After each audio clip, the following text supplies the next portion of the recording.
The year is 1518. The place is Strasbourg, a bustling city in what is now France. The streets are alive with the sounds of merchants calling out their wares, children playing, and the general hum of daily life. It's summertime. The air is warm, filled with the scent of blooming flowers and the promise of a good harvest. Suddenly, something very strange happens. A woman begins to dance uncontrollably in the middle of the street. People start dancing in the streets. At first it's just a few, but soon, dozens are caught up in the frenzy. But this is not a celebration. It's not for joy. Their faces show pain and confusion. It's a plague, a bizarre and terrifying event we now call the Dancing Plague of 1518. The dancers are unable to stop no matter how exhausted they become. Imagine this, people dancing for days, weeks, even months. They can't stop. Their bodies move against their will. They dance until their bodies are exhausted. Their feet bleed. Their muscles scream in agony. Some even die from the relentless strain. The city is gripped by fear and confusion. The dancing plague is one of history's most baffling events. What caused it? Why did it happen? Scholars and doctors of the time were at a loss. These are questions that still puzzle us today. Was it a mass hysteria, a reaction to stress, or something more sinister? But the story of the dancing plague is a powerful reminder of the strange and unpredictable turns history can take. It shows us that even in the most familiar of places, the unexpected can happen. It all started with a woman named Frau Troffea. She was an ordinary woman living an ordinary life until one fateful day. In July of 1518, she stepped into a narrow street in Strasbourg and began to dance. It was a hot summer day, and the streets were bustling with activity. There was no music, no reason for her sudden movement. She danced alone, her feet moving to an unheard rhythm, her body swaying as if in a trance. Yet she danced on, her steps becoming increasingly frantic and erratic. Her movements were wild, almost desperate, as if she were trying to escape an invisible force. People stopped and stared. Some laughed, thinking her mad. Others watched in bewilderment, unable to comprehend what they were witnessing. But Frau Troffea didn't stop. She danced through the day and into the night, a look of growing distress on her face. Her feet were blistered, her body exhausted, yet she continued. Days turned into nights, and still she danced. The townspeople began to worry. What could drive a person to such madness? People became concerned. What had possessed this woman? Was it a curse, a disease, or something even more sinister? Little did they know that Frau Troffea's strange behavior was just the beginning. Her dance was not an isolated incident, but a harbinger of what was to come. Her solitary dance was like a spark that would soon ignite an inferno of inexplicable energy. The air seemed to crackle with a strange, contagious excitement. Her relentless movements would soon be mirrored by dozens, then hundreds of others. The streets of Strasbourg would become a stage for a bizarre and uncontrollable dance epidemic.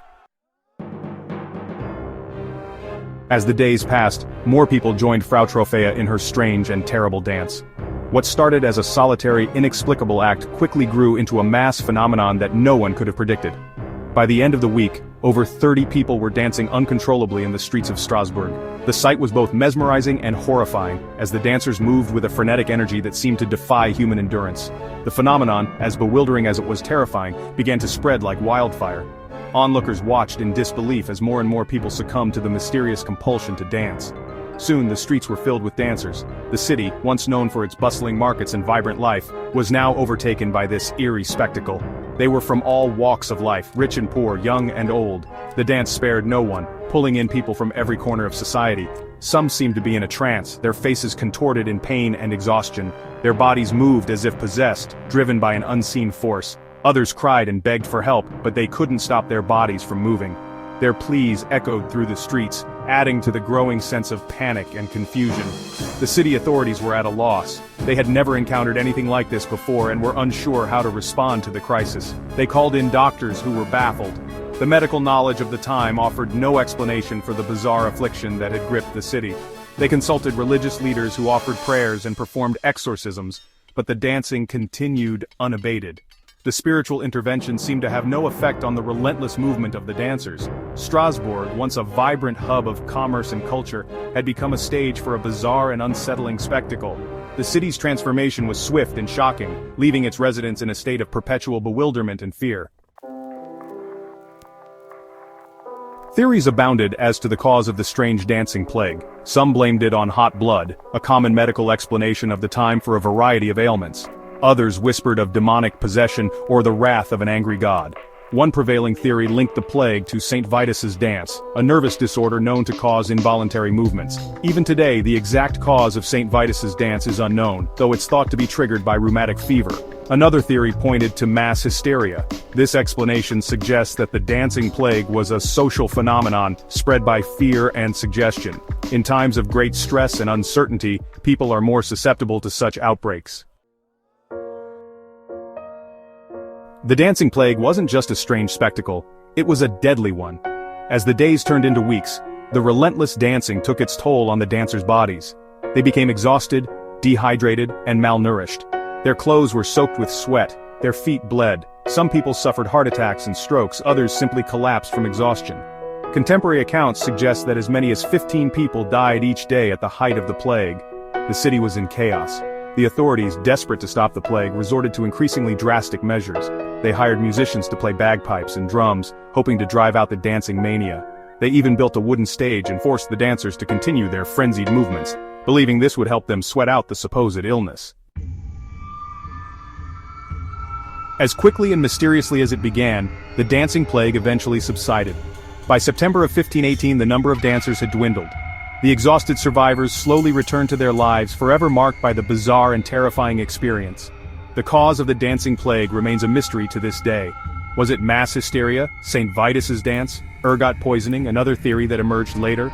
Or was it something else entirely? Without a definitive answer, the dancing plague serves as a stark reminder of the limits of our understanding of the human body and the power of the human mind.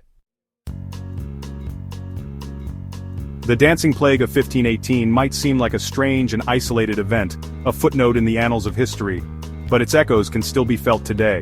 The plague reminds us of the fragility of the human mind and the powerful ways in which social and environmental factors can influence our behavior.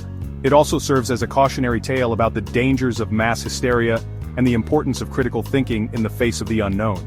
Today, the dancing plague continues to fascinate historians, scientists, and artists alike. It serves as a source of inspiration for books, films, and even dance performances. And while the exact cause of the plague may forever remain a mystery, its story continues to remind us of the strange and unpredictable nature of the human experience.